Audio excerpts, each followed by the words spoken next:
gentlemen, the procession is about to begin.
Bismillahirrahmanirrahim. Good afternoon. My name is Farah, and I work at the Institute of Ismaili Studies in the Department of Graduate Studies. And I am indeed your MC for this afternoon. Not Alan, not David, not even Fahim, but Farah.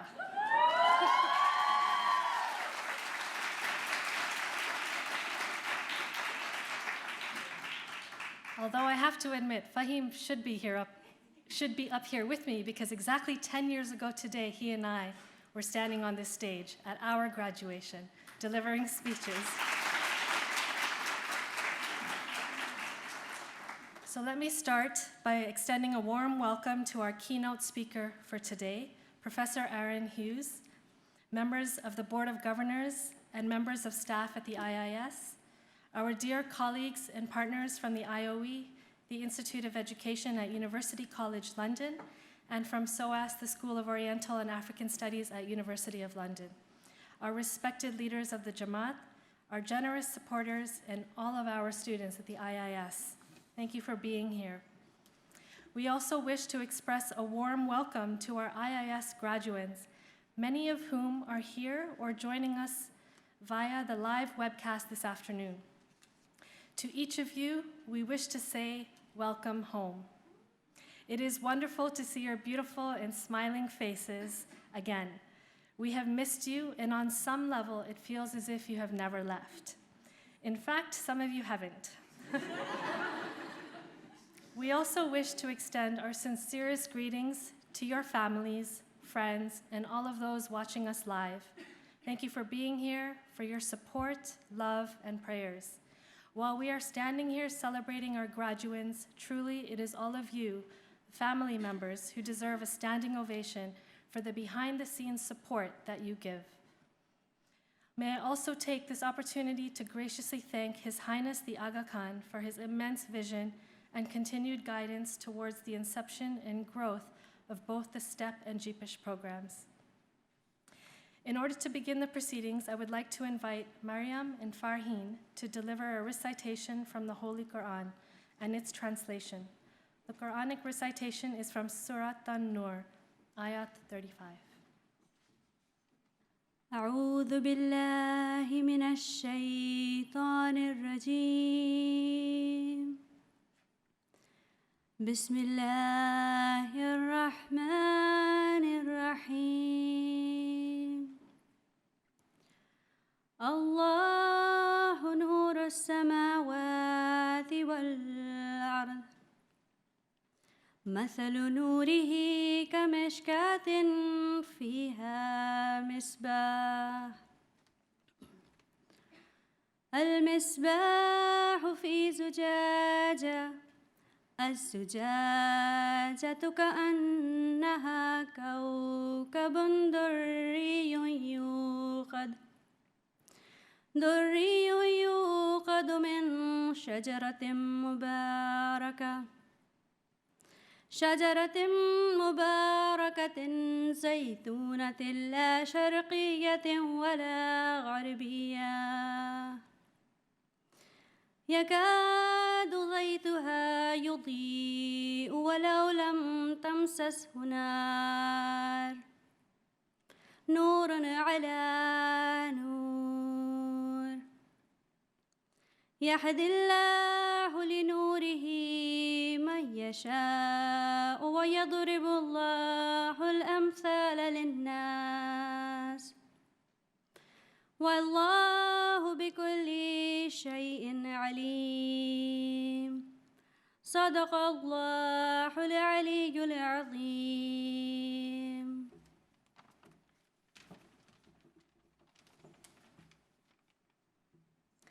In the name of Allah, the most gracious, the most merciful. Allah is the light of the heavens and the earth. The parable of His light is as a niche in which is a lamp. The lamp is in a glass. The glass is like a star lit from a blessed tree, an olive, neither of the east nor of the west. Its oil almost aglow, though untouched by fire, light upon light. Allah guides to His light whomever He wishes, and Allah strikes parables for humankind, and Allah has knowledge of all things. God Almighty speaks the truth.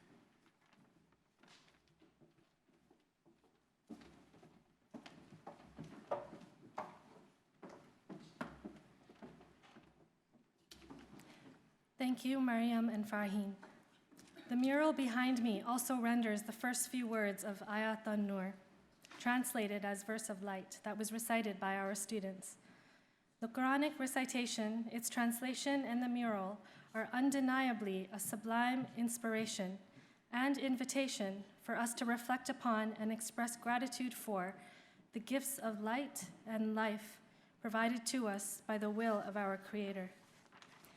I now have the privilege of introducing our first distinguished speaker, Professor Zain Qasim.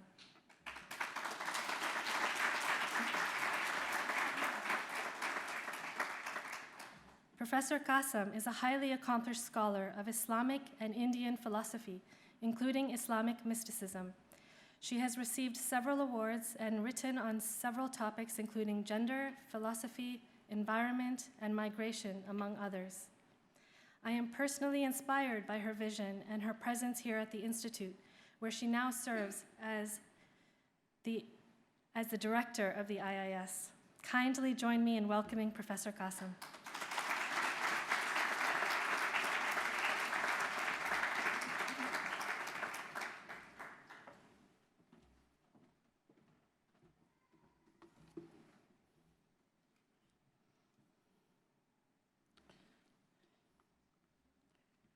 Thank you, Farah. Members of the Board of Governors, distinguished guests, and amazing students. On behalf of the Institute of Ismaili Studies, I would like to extend a warm welcome to you this afternoon.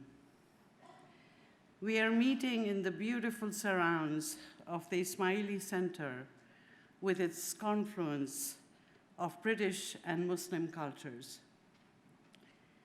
It is also at such a confluence that our graduate programs in Islamic studies and secondary teacher education are located, in partnering with two illustrious British institutions, the School of Oriental and African Studies and the University of London.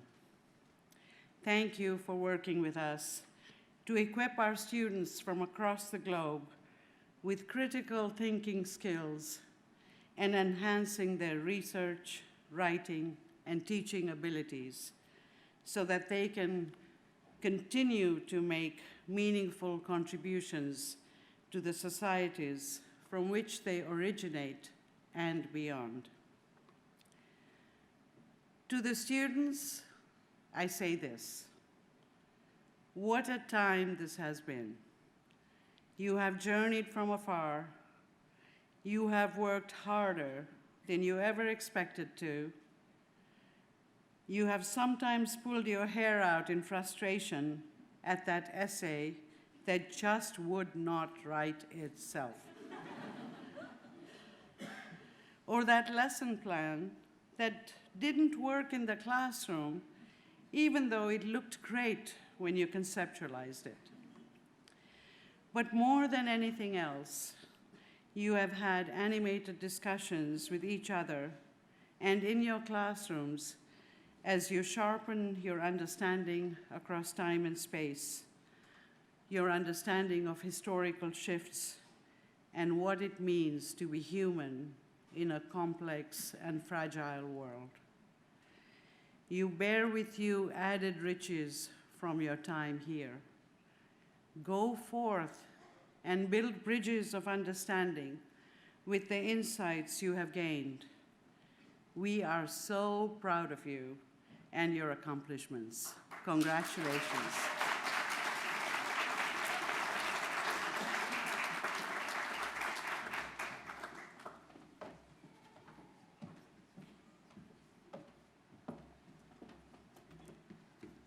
Thank you, Professor Qasim.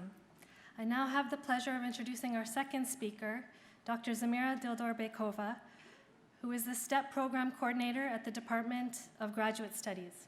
In this role, she is indeed no stranger to our students. Herself an alumna of the IIS, she oversees the STEP Teacher Education Program, known as STEP. Please join me in welcoming Dr. Zamira.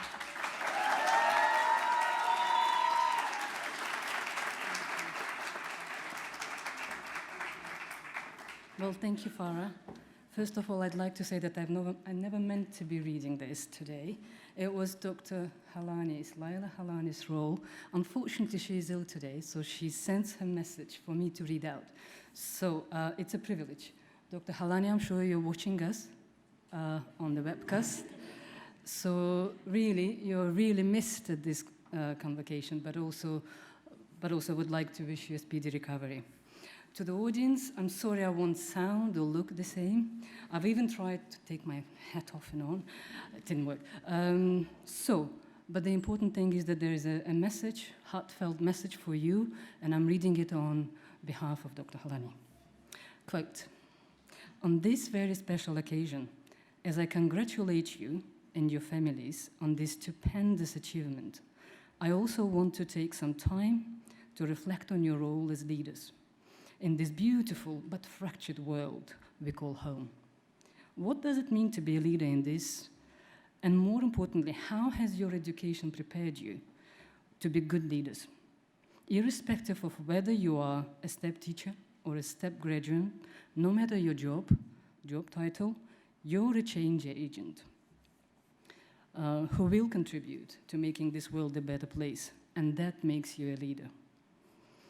The polarization, ruptures, and othering of all kinds will require you to have, among other things, A, the discerning ability when dealing with information, B, the moral reasoning when choosing between competing and contesting values, and C, intellectual and ethical perspectives when considering complex problems.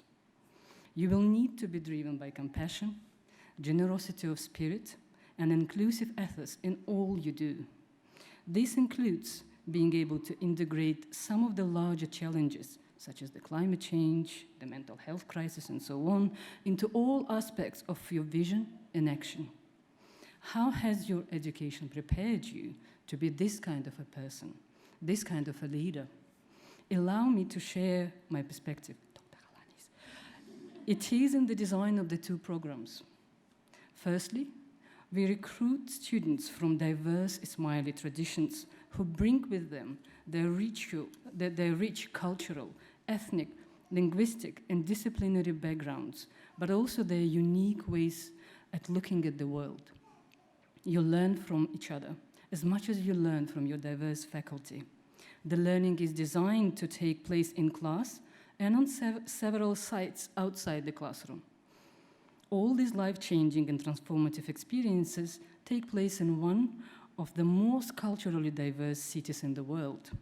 You are in the place where the Prime Minister of the country, the First Minister of one of the 4 nations, and the Mayor of the capital belong to religious and ethnic minority groups. The learning from all these encounters and experiences that you manifest so well is the hidden curriculum and the societal curriculum. The second aspect is the written curriculum of the program. The curriculum and its design aims to educate minds to the inherent diversity within Muslim communities and beyond. It provides an in-depth understanding of historical forces and encounters between cultures that have led to the rich tapestry of human experiences, manifested through artistic expressions, economic models, and models of governance. By tracing the developments within their historical context and appreciating the myriad of factors and key moments that inform these developments, you avoid essentialisms, refrain from refining cultures and traditions, and appreciate the diversity instead of resenting it. This is the overt or intended curriculum. I now want to dwell briefly on the null curriculum. Null curriculum, as Eisner states, is simply that which is not taught. Curricula in most universities continue to be designed using ethnocentric lenses, privileging knowledge produced in Western contexts over other forms of knowledge. Those committed to addressing this lacuna have called for the decolonization of the curriculum. As a society, we are poorer when we do not welcome this diversity of knowledge and voices out there. As Hazar Imam, His Highness the Aga Khan, said at the 2019 Aga Khan Award for Architecture presentation ceremony, quote, "Pluralism means more than merely tolerating a diversity of influences and ideas. It also means welcoming the learning opportunities that diversity provides, finding ways to honor that which is unique in our individual traditions, as well as values that connect us all to humankind," unquote. You have welcomed these opportunities, honored each other's traditions and diversity, and become comfortable in your own skins. As you go out into the world, I wish you every success as you to give to humanity with deep compassion, intellectual humanity, and generosity of spirit. Congratulations once again. I also take a moment on behalf of the program leaders on both on both programs. Also, all the faculty present here and in absentee, all who've taken part in taking this journey with yourselves, I'd like to congratulate you all on their behalf, including all our guests and honorable guests. Thank you. All the best in what you're doing and what you will do.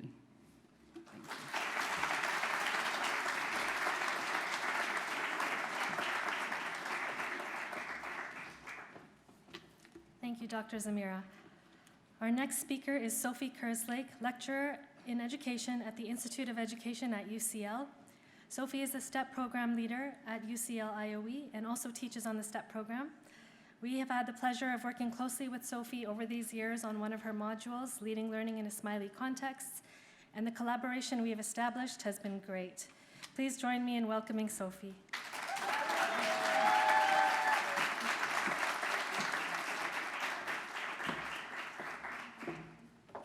Thank you, Farah. Hello.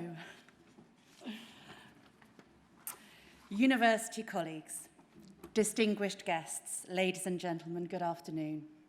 Graduands of C13, it has been a pleasure to know you, and I welcome you on behalf of the Institute of Education at UCL. The Institute of Education, where you once called home, is one of 11 UCL academic faculties.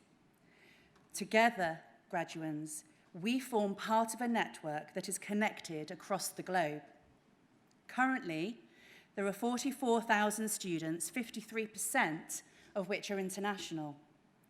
UCL has partnerships with institutions worldwide, and I am proud to be here with you in this important partnership. Today is a special day. We have all come together to celebrate your achievements. Your UCL qualification tells the world that you are ambitious, passionate, and tenacious. These are excellent qualities, equipping you to make a difference, to impact, shape, and inspire the young lives of all those you will teach.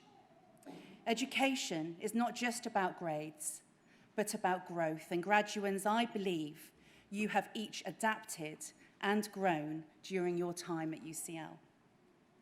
You are the 2020 cohort who travelled to the UK, overcoming COVID-related challenges and obstacles, determined to begin your London-based studies. Whilst your UCL experience was perhaps not quite what you expected, what any of us expected, given the pandemic, your time here with us in London should most certainly be cherished. Your focus and tenacity provided you with the opportunity to learn and to be challenged, to develop logical expression and personal ambition. Echoed in the words of Leonardo da Vinci, who claimed, "I have been impressed with the urgency of doing. Knowing is not enough, we must apply. Being willing is not enough, we must do." For you all, I believe this, the doing, has undoubtedly enriched you and added to your academic and professional success. Graduation is the result of dedication, commitment, and 2 years of hard graft. UCL could be viewed as a poignant chapter in your lives, one at the start of a long and very exciting journey. As you take those steps forward into your home contexts, into your global contexts, be mindful of the skill set for life that you have worked hard to acquire. We are all highly confident that you will go out and transform the lives of others. I know your work, your efforts, your passion and vision will permeate across different nations. Don't forget to sometimes stop, look back, reflect, and be proud of all your achievements. As an Institute of Education UCL graduate, you are now part of our long history. You are also part of our future. You join over 350,000 alumni, all of whom, like you, have carried our values with them, and that is to think differently, change convention, and break boundaries. Your teaching career will not be a straight ladder, more likely a winding journey. It will be made up of highs and lows. What is important is how you engage with the moment. An extract from Anne Frank's diary, written at the end of Nazi Germany occupation in the 1940s, captures her optimism when she wrote, "How wonderful it is that nobody need wait a single moment before starting to improve the world." In a dynamic and fast-changing world, dream big and be brilliant. Seize opportunities. Be confident, expect the unexpected, and embrace new challenges. And so, Cohort 13, I would like to bring my speech to a close using the words of an Irish blessing. May the road rise to meet you. May the wind be always at your back. May the warm rays of sun fall upon your home, and may the hand of a friend always be near. May green be the grass you walk on. May blue be the skies above you. May pure be the joys that surround you. May true be the hearts that love you.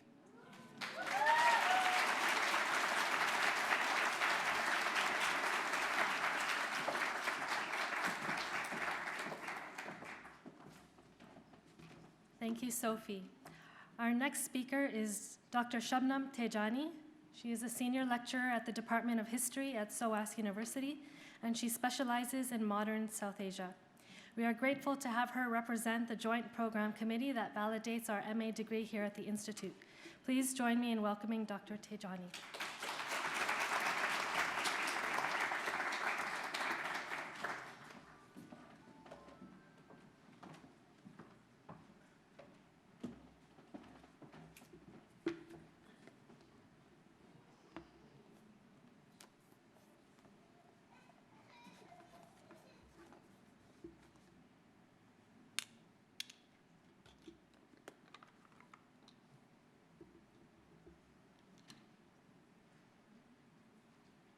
Good afternoon, everyone, and Ya Ali Madad. As a representative of SOAS and as an Ismaili myself, it gives me great pleasure to stand here in front of you and congratulate this year's graduates of the STEP and JIPISH program. Congratulations, graduates.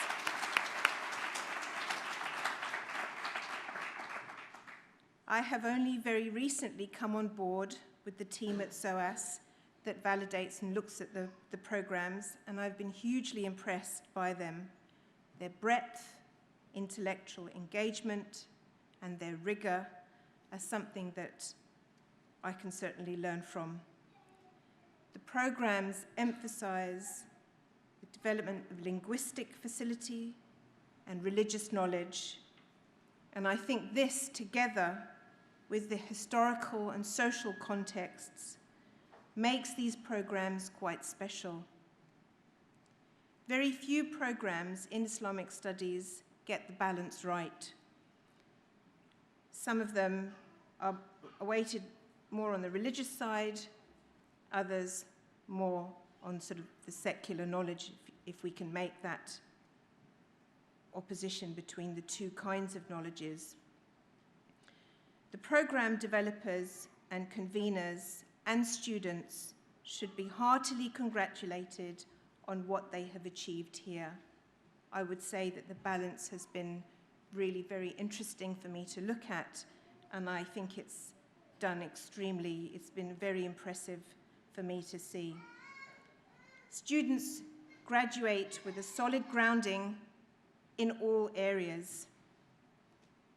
In these trying times, you are to be sure that they will have the tools to challenge religious bigotry with nuance and compassion and knowledge. SOAS, as a representative of SOAS, I want to say that we're very happy and about the relationship between our institutions, and we hope that it will continue to develop and flourish in the years to come. Congratulations, graduates, and congratulations, program conveners. Ya Ali Madad and Ramzan Mubarak.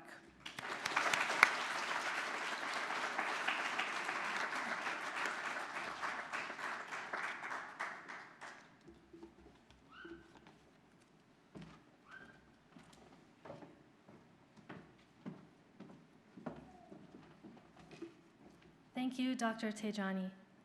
It is now my honor to introduce our keynote speaker for today's graduation ceremony, Professor Aaron Hughes. Professor Aaron Hughes is the Dean's Professor of the Humanities and the Philip S. Bernstein Professor of Religion at the University of Rochester, USA. He is the author of dozens of books on Islam, Judaism, and religion. Many of his works speak to the very nature and purpose of the academic study of religion. His textbook, Muslim Identities, An Introduction to Islam, now in its second edition, 2022, has been widely praised as the most balanced guide to the academic study of Islam, eschewing both apologetic and Orientalist perspectives. This reflects the critical thrust of his work to correct the course of North American Islamic studies through a series of publications, including Situating Islam, Past and Future of an Academic Discipline, 2008, Theorizing Islam, Disciplinary Deconstruction and Reconstruction, 2012, Islam and the Tyranny of Authenticity, 2015, and most recently, An Anxious Inheritance, Religious Others and the Shaping of Sunni Orthodoxy, 2022. I have to admit, these are interesting book titles. He gained his BA in Religious Studies from the University of Alberta as a first-generation student in the early 1990s, going on to Indiana University in Bloomington for his MA and PhD. His doctoral dissertation was published in 2004 as The Texture of the Divine, Imagination in Medieval Islamic and Jewish Thought. Professor Hughes has held numerous prestigious chairs and fellowships at both US and Canadian research institutions, as well as 2 visiting positions at the University of Oxford. For the 2022-23 academic year, he has been the Fulbright Distinguished Chair in North American Studies at Carleton University in Ottawa, Canada. And from April to June 2023, we are very much looking forward to having him with us at the Aga Khan Center as a guest professor at AKU's Institute for the Study of Muslim Civilizations. Please join me in welcoming Professor Aaron Hughes.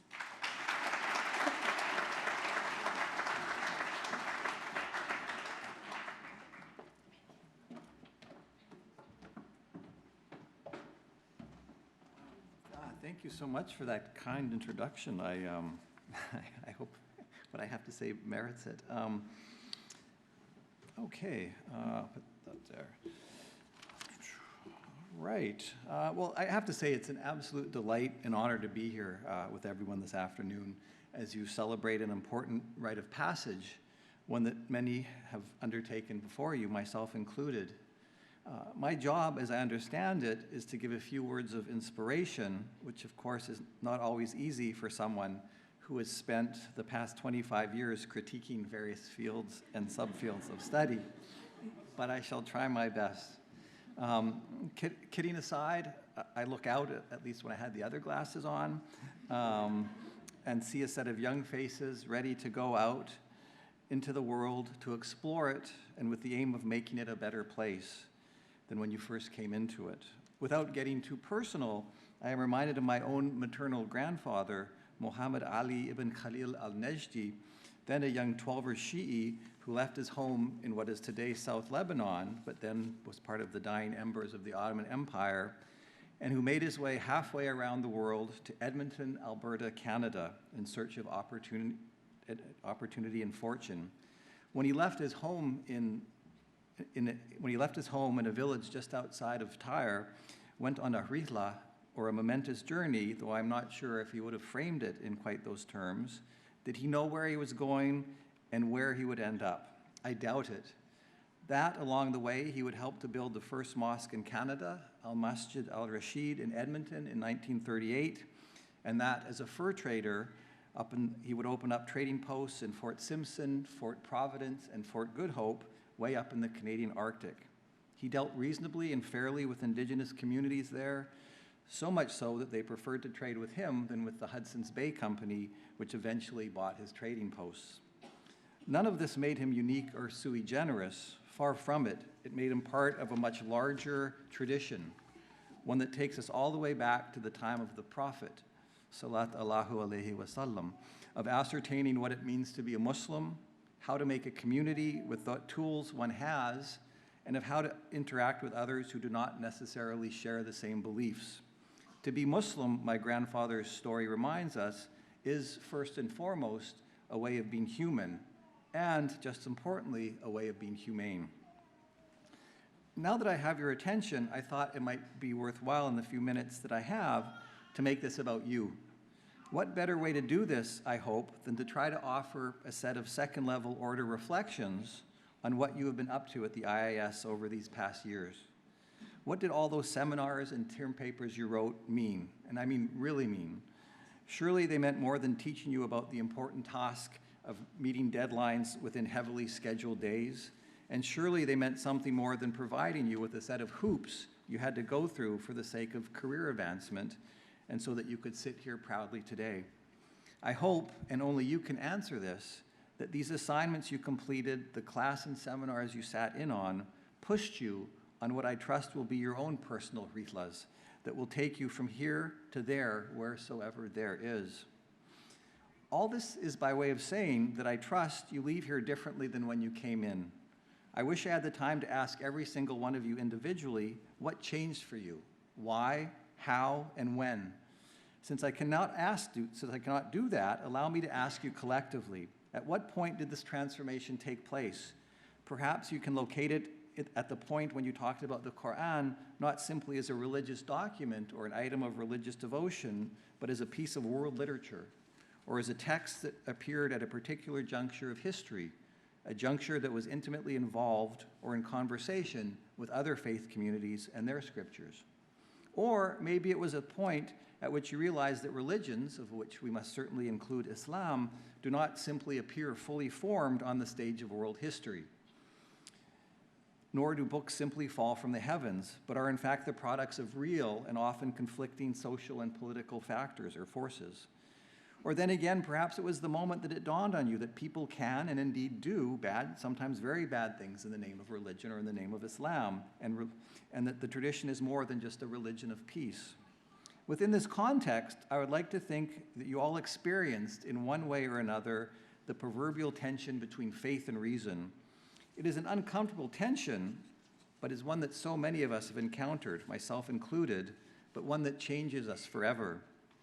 The moment that the scales lift off of our eyes and we understand that the ways in which we have hitherto examined the world and our own religious and even cultural traditions within that world were perhaps naive or unnuanced, we then find ourselves exposed, and from such exposure we become reoriented, not just locally, but also globally. The world opens up before us in new and often unexpected ways. I trust that you emerge from this attention not unscathed, because that would mean that you neither learned nor grew from the project.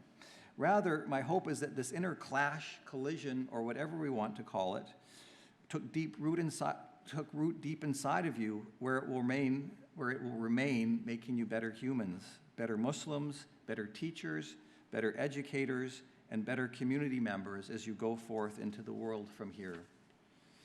I have been working with Ismaili students for close to 30 years now, primarily in Canada, in my hometown of Edmonton, and then later in Calgary. And I've always been impressed with your sense of open-mindedness, fairness, responsibility, sense of community, and commitment to the common good. I think it takes root in your families and in your diverse communities and is then nourished here at the institutional level. None of this comes from blind faith, however. It instead comes from an idea of questioning why things are done in certain ways as opposed to others, of changing course if need be, and not accepting the status quo simply because it demands acceptance.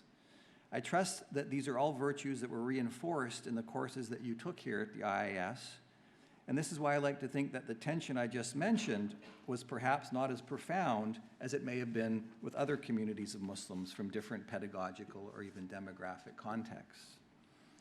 Some of you may have found it strange to examine Islam and Islamic texts critically, or maybe that's not even the right word, as Muslims have been examining such texts critically since the first generation. Perhaps a better term is from a non-Muslim perspective. It is a strange activity, eh? To take a tradition with a lengthy history of thinking about the world with its own set of indigenous categories, and then to see it forced into another set of categories, no less indigenous, but instead presented as universal. When you think of it, the Euro-Christian West has a habit of doing that, doesn't it? I still struggle with this activity and have spent much of my academic life trying to figure this out, perhaps dogmatically in my earlier years, but certainly more constructive in my later ones. I thus have the privilege to look at Islam to quote, or to misquote, maybe to quote, the great Canadian folk singer, Joni Mitchell, from Both Sides Now. In some of my earlier work, I have called this, for lack of a better term, critical Islamic studies. But I'm not sure if I like that term anymore, because it implies that the traditional Islamic curriculum is somehow uncritical. It can be, but so too can that which goes by the name of critical Islamic studies. I think that each and every one of you has to figure this out, has to negotiate this dynamic, and ascertain where and how you locate yourself within. It seems to me that you have all been introduced to and are learning in one way or another about Islamic humanities. This term, after all, comprised of two words, the adjective Islamic or Muslim, and the abstract noun humanities. It is up to you to ascertain how they relate to one another, how the universal and the more specific intersect. What is it about Islam that helps us to understand the human condition in all its fullness and richness and diversity? And what is it about the humanities, the study of what it means to be human, that makes us better Muslims? For me, the study of Islamic humanities is about getting you, and by extension us, to think about translation of Islam into humanity, and of course, vice versa. We must all ask ourselves, what do the Islamic humanities have to offer the study of humanities? And again, how does a humanistic education help us arrive at new understandings of Islam? We cannot just impose one on the other. Rather, it is where they meet, that moment of repose, that the real work has to take place. And I think you're all in a good place to undertake that. Not just academically, of course, but, and I think more importantly, in your own lives and in that of your communities. Critical Islamic studies, then, cannot be just about criticizing for the sake of criticizing or deconstructing for the simple act of deconstruction. The more I think about it, the more I realize that some of my own interventions in Islamic studies over the years have been with those in the Western Academy who have refused to experience the conflict I just mentioned between faith and reason, and who elevate one of these aspects to the detriment of the other. Those who feel the need to treat the wonderful tradition of Islam with delicate gloves. None of this is unique to Islam, of course. We also see it in the Western Academy with scholars of Judaism, Christianity, Buddhism, and the like. Now, I began this little address talking about the Hrila of my grandfather, only imagining the sense of conflict and wonder, even pain, that a young Shi'i must have experienced in the Canadian Arctic with neither a fellow Muslim nor Arab in sight. That absence did not stop him, however, and he actively sought out community in Edmonton, and then again in Lac La Biche, 200 kilometers northeast of Edmonton and the home of Canada's second oldest mosque. Did he experience this tension between faith and reason, or was it something altogether different? Perhaps it was a trauma from which he never recovered. He did, after all, return to his village in Lebanon to die with his extended family. So I would now like to end by returning to the concept of travel and journey, but not to talk about his journey, but to talk, nor the one that he bequeathed to me and which has brought me here today to you. No, I want to end by talking about your journeys, as you're all about to embark on your own momentous rihlas. Many of you will perhaps mark time from this moment, before and after. You are, after all, each engaging in your own individual journey, whether you know it or not. And I can have to say, it's taken me quite a while to figure out that about my own life. But a lot fell into place once I understood that life is indeed a journey. Within this context, and by way of conclusion, all I can say is that Islam demands of us that we question, that we pursue knowledge, and that we follow the data to appropriate conclusions. Islam is not so delicate or fragile that we cannot question it or think about it in new and creative ways. Far from it. Books may not fall from heaven, but they certainly change the lives of those who read them, and in so doing, change the course of our individual lives just as much as they change the course of world history. So do not be afraid where your journey will take you. Thank you.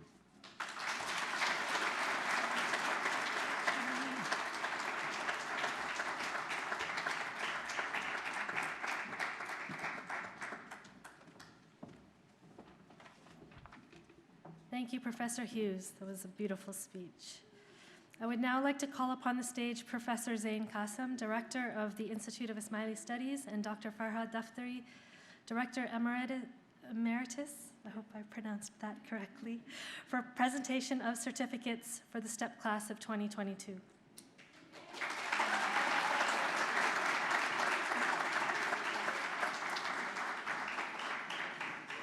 And Shabnam, please join us as well. Thank you.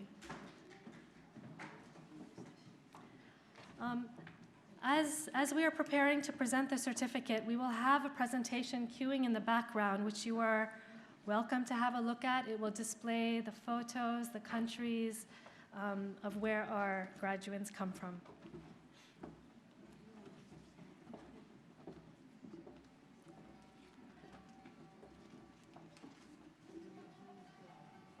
So for our STEP graduates, as I recite your name, please come up to receive your certificate. As I recite your name.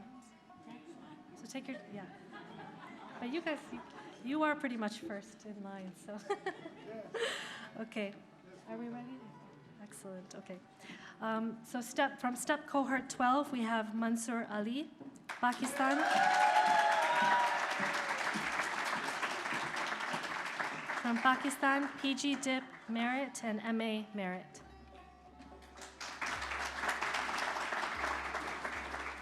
STEP cohort 13, Parvez Ahangar.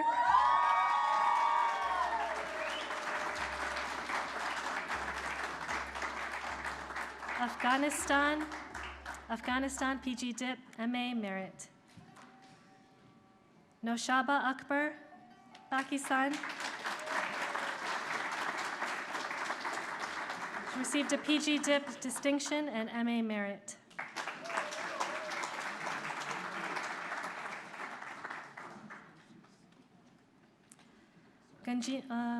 Somi Aziz from Pakistan. Oh, sorry. Ganjina Atobekova. Tajikistan, PG Dip Merit, MA Merit.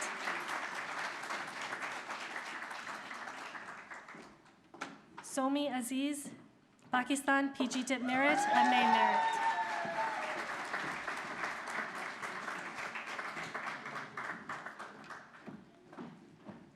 Ali Bimani, USA, PG Dip, MA Merit.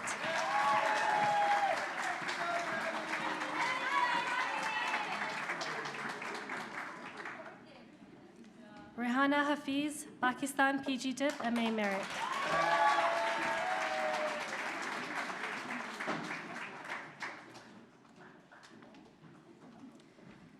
Sophia Hamdani, India, PG Dip Merit, MA Distinction.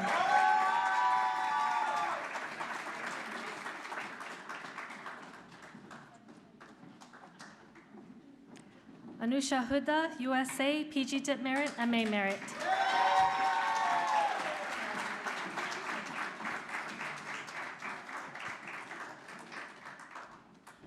Nazia Karmali, India, PG Dip Merit, MA Distinction.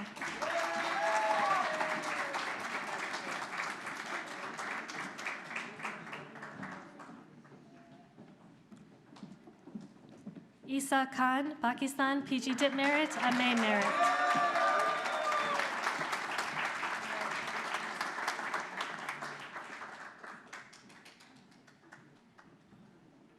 Mariam Khan, Pakistan, PG Dip, MA.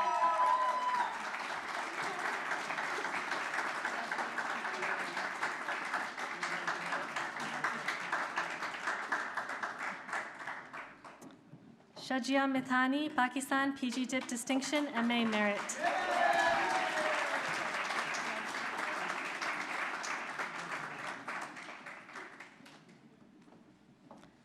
Musir Muhammad, Pakistan, PG Dip, MA.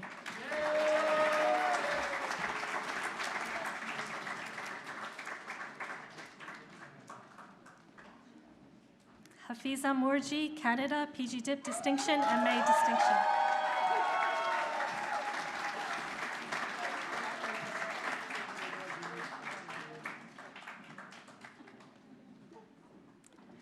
Ria Narsin, India, PG Dip Merit, MA Merit.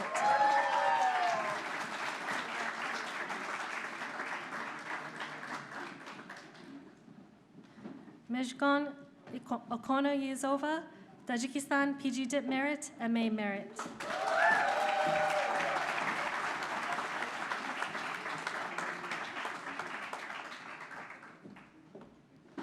Junaid, Pakistan, PG Dip Merit, MA Merit.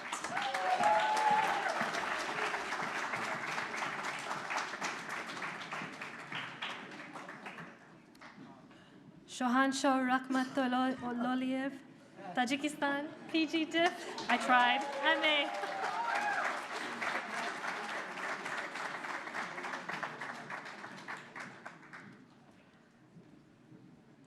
Himmat Safar Mamadov, Tajikistan, PG Dip Merit, MA Merit.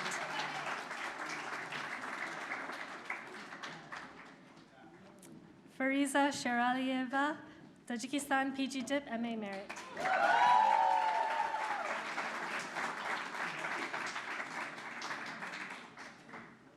Gulbegum Sohib Nazarova, Tajikistan, PG Dip, MA Merit.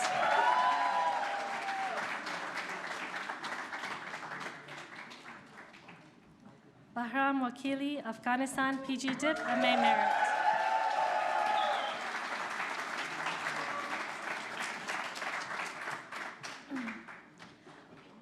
We would also like to congratulate the following graduates who sadly could not be with us today but are with us in spirit. Farnaz Lofti, Anusha Rayani, Benjina Shamirova, and Najiba Temur Shoeva. Ladies and gentlemen, the STEP class of 2022, congratulations to all of you. Thank you, Professor Qasim and Dr. Dafkin.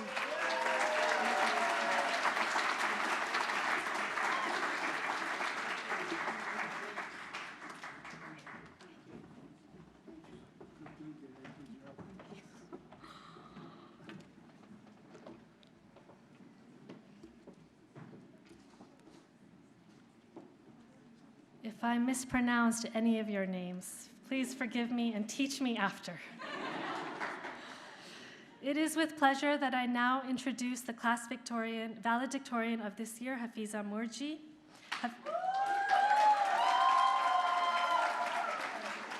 Hafiza Moorji would describe herself as a researcher, writer, and creative whose intellectual interests have led her to work, pursue study, and complete projects in some of the world's most beautiful and historic cities, including Kabul, Khorog, Jerusalem, and this one I cannot pronounce. Hafiza?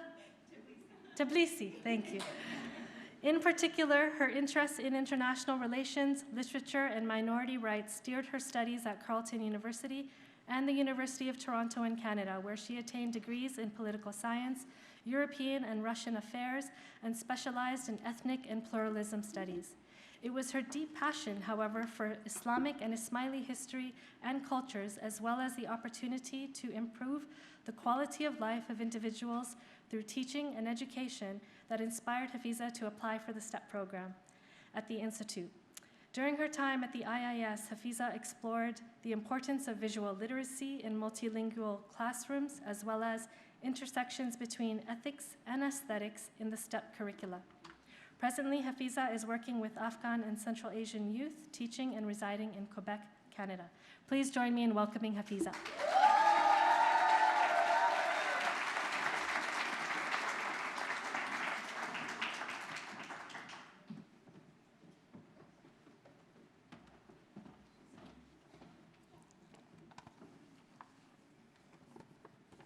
This speech has traveled, actually, quite a bit in the last few hours, so I'm just going to refold it here. Okay, thank you all. Bismillahirrahmanirrahim. Members of the Board of Governors and esteemed guests, faculty and staff of the IIS and UCL's IOE and SOAS, family and friends, fellow graduates, good afternoon and Yali Madat. I am absolutely delighted to have the privilege to stand before you all this afternoon and deliver this address on behalf of my sensational cohort. Thank you all for your support, your confidence, and for this honor. Graduation is a time of celebration, but it is also a time for contemplation. I would like to take a moment on behalf of all the graduates here today to express our immense gratitude to the Institute of Ismaili Studies, UCL's Institute of Education, SOAS, University of London, our student services teams, and all the numerable and invaluable individuals, voluntary, non-voluntary, those who are present and not present here today, that endeavor tirelessly to ensure that our time here is fulfilling, enriching, and memorable. This, of course, occurs under the grace, guidance, vision, and munificence of the Institute's chairman, His Highness Prince Karim Aga Khan. Thank you for your generosity of time, the sharing and imparting of your knowledge, the provision of mentorship and guidance, engagement in sincere conversations, thoughtful dialogue, and shoulders to lean on, and indeed even cry on, during our time here in London. While it is often customary to speak to the cultivation of knowledge, importance of education, or our cohort's learning journey in these addresses, I would like to speak to another important and significant theme today, one that is ever present and plays such a critical role in our lives, and that is the importance and impact of love. In this way, I would like to speak to three ideas on the notion of love: love in intellect, love in friendship, and love in service. I still remember standing on tiptoes and peeking into my parents' bookshelves, particularly my dad Moise's collection of books, tracing my fingertips along the spines, outlining the IIS logo, eager to grow up just a little bit faster to read these special books, the ones that focused on Ismaili history and thought. I will never forget the day when, after posing a series of questions on Ismailism to him, that he placed Dr. Daftari's tome, The Ismailis, Their History and Doctrines, in front of me, and observing the growing astonishment on my 16-year-old face, he leaned in, winked, and said, "Don't worry, Dr. Daftari also wrote a short history on the Ismailis." What I realized that day, however, is that scholarship is not just about interest or curiosity. It is truly a labor of love. A love that breathed its adventurous spirit into all of us, calling us from all corners of the globe to this intellectual wellspring, a place that His Highness calls a place of educational hopes, in the heart of London's Knowledge Quarter. A love that gave us the courage to leave our families, partners, spouses, and even children. And yet, it was this very same love that sustained us during our time here, both within and beyond the classroom. One of the most cited passages on love comes from Scripture, Corinthians chapter 13, line 4. Love is patient, love is kind, it does not envy, it does not boast, it is not proud. While a beautiful sentiment to share, how wonderful that we truly felt this and experienced it firsthand in our shared spaces. Our love of learning was deeply intertwined with our willingness to listen to one another, grow together, and embrace the positive forces of intellectual interdependence, encouragement, motivation, and the gentle prodding that we needed on those tough days. And tough days we had. It is one of my favorite characters of all time, A.A. Milne's Winnie the Pooh, who wisely said, "You cannot stay in your corner of the forest waiting for others to come to you. You have to go to them sometimes." This rang especially true for us, dubbed the COVID cohort, who spent just as much time in isolation as we had side by side in the classroom. I still find it incredibly moving, however, reflecting on the care, consideration, gratitude, graciousness, and above all, love that enabled my cohort mates to step out of their forests, be brave, and forge the bonds that we have today. The wise Pooh also said, sometimes it truly is the smallest things that take up the most space in our hearts. And in our case, this was the cohort's endearing gestures. The small acts of kindness from Parvez, a romantic ballad from Bahram, are always up for an adventure, Anusha Rayani, impromptu photo shoots from Isha Khan, a spontaneous dance from Himmat, a cup of chai from Ria, a warm hug from Anusha Huda, personalized notes and greetings from Junaid, tech and logistics support from Ali, Musir's amazing laugh, our delightful entertainers, Somi, Sajja, and Miriam, the daily dose of wisdom we would receive from Shohan Sho, reality checks from Nazia, our queen of links, Gulia, management aficionado, Sophia, elegant planners and hostesses, Fariza, Najiba, Mishkona, Ganjina Tobekova, our cheeky cohort humorist, Ganjina Shamirova, and insightful thinkers, Farnaz,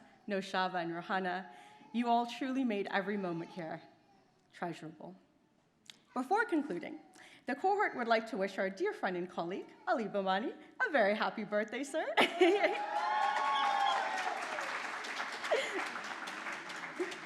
As our student representative, Ali served the cohort with genuine care and integrity, bringing us to our final theme, love and service. In Islam, and particularly in our tariqah, service is not simply about doing good acts or good deeds. It is also about finding ways to uplift and inspire others.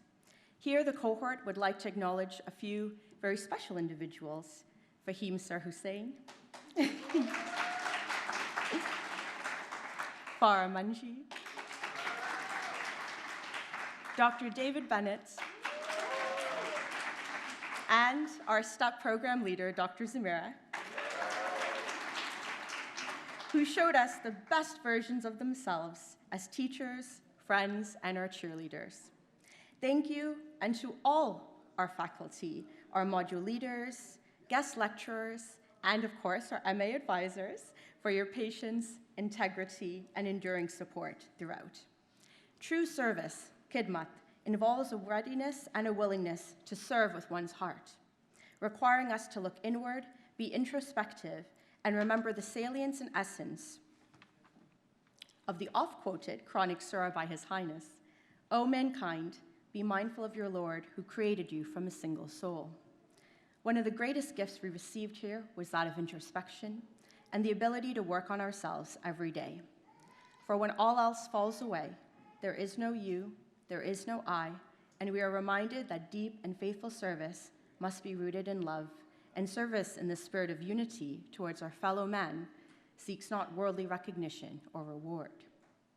For those who come here with open hearts and open minds, the IIS serves as a powerful gateway to knowledge and intellectual splendor, a renewed sense of wonder, to learn and to teach, lifelong friendships with colleagues and faculty, and above all, a strong sense of purpose. A purpose that is not rooted only in personal ambition, achievement, or advancement.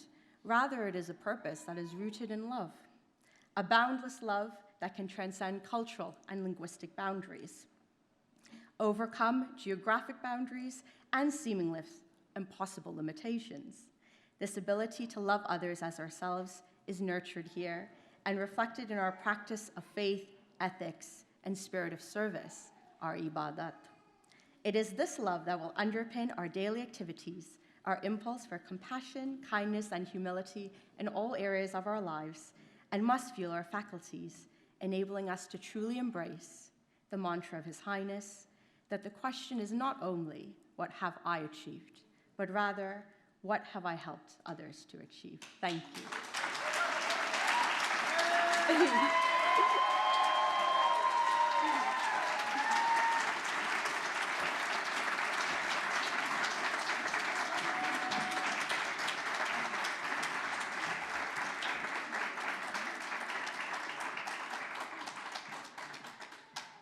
Thank you, Hafiza. That was lovely.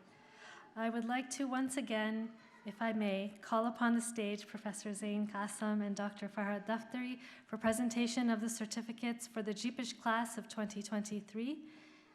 And I believe if Shabnam will also assist us with that. Last time, I promise.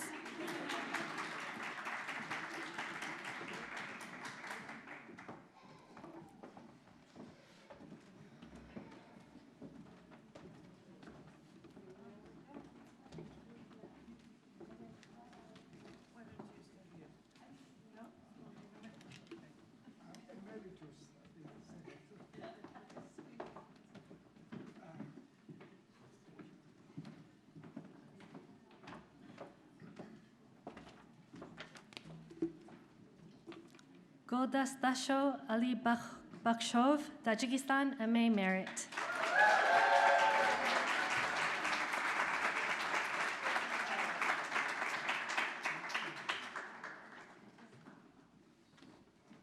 Farhan Firoz Ali, Pakistan, MA Merit.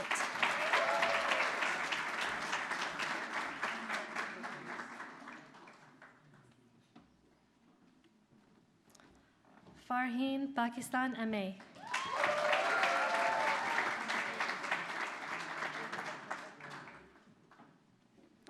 Sobia Ibrahim, Pakistan, MA.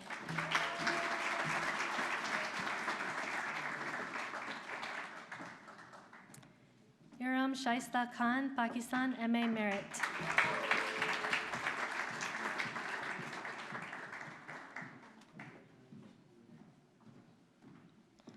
Anusha Minaz Ali, Pakistan, Merit.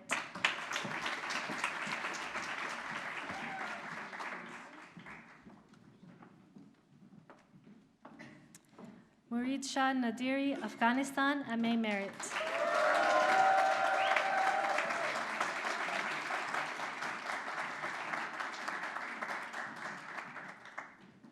Kasra Shiva, Iran, MA Merit.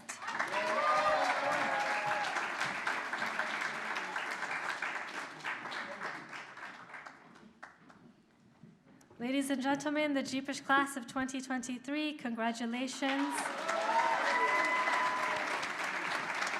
And thank you, Professor Qasim and Dr. Daftari.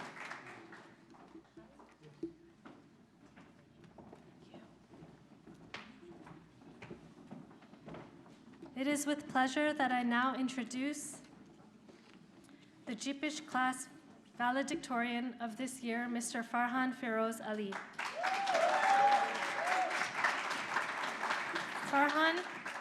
Farhan graduated as a designer in 2015 and worked 5 years in the field of architecture in Pakistan before deciding to focus on the theoretical as opposed to an applied practice. Jeepish has played a vital role in this journey, broadening his engagement with the larger Islamic world and its histories. The combination of these two engagements has led to a continued interest in embodied aesthetic practices, which inform his current and future transdisciplinary endeavors. He is currently enrolled at SOAS, studying history of art and architecture of Islamic Middle East, applying his learnings to South Asian culture and architecture. Please join me in welcoming Farhan.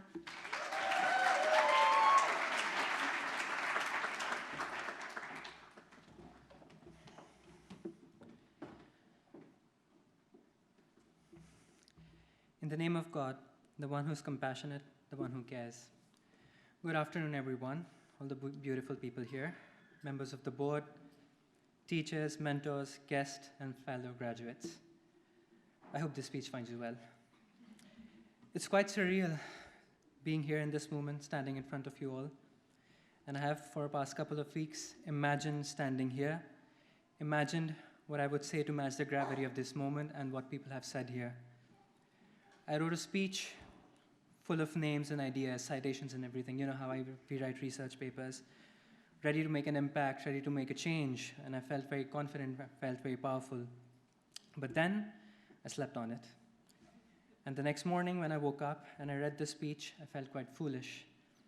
I was reminded that I am, that I will be, in the company of people far more capable than I am to change this world, to make an impact. And I'm quite humbled by this company. So I deleted that speech and I wrote another one. This time around, I was not the voice of my cohort. I was not to prescribe what to do after you leave here, but I was to say something more nostalgic, something to center the memories of being here. But I won't be reading that speech either, because I slept on it. And what I realize is this: sleeping is beautiful.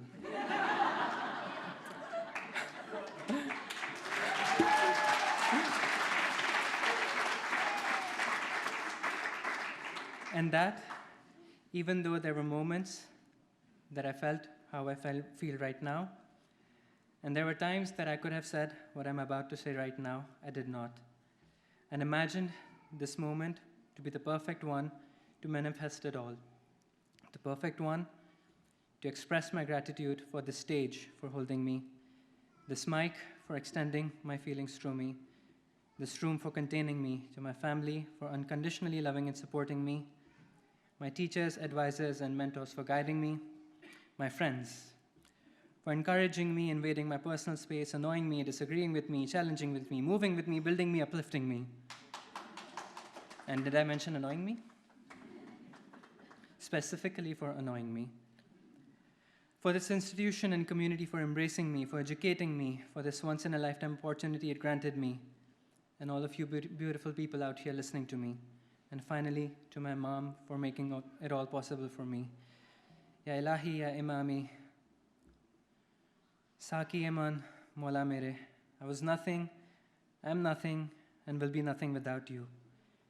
Thank you, and thank you all for listening to me.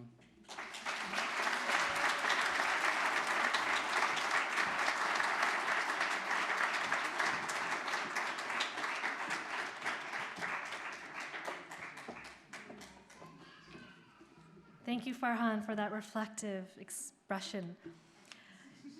It was really like, and I agree with you. Sleep is wonderful. Dreaming too, dreaming. Although we should talk to Dr. David about dreams, especially if they're odd. Okay, so in concluding the program today, I would like to share something with the graduates. In a letter sent by His Highness to the Board of Governors in February 2004, I have not read this letter, but somehow I have this quotation.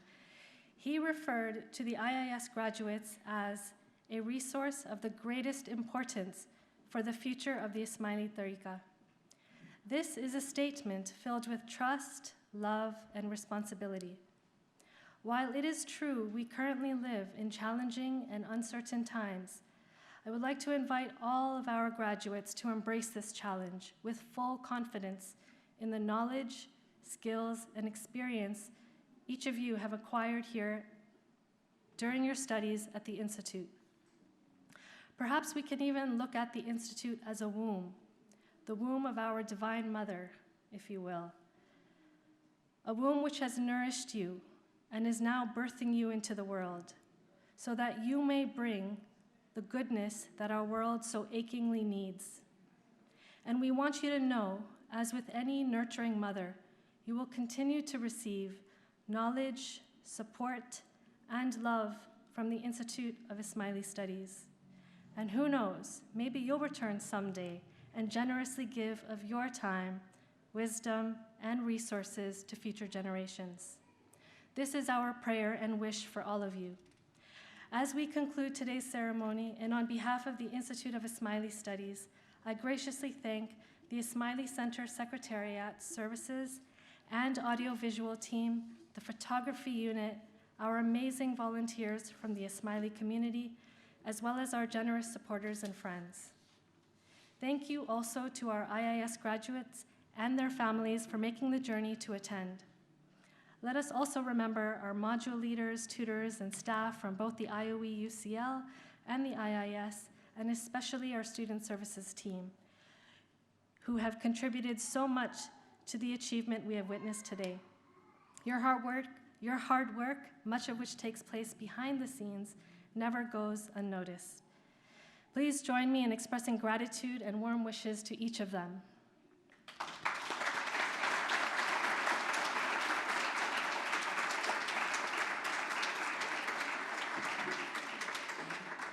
those of you joining via webcast this afternoon, this concludes our ceremony for today. Thank you and have a lovely afternoon.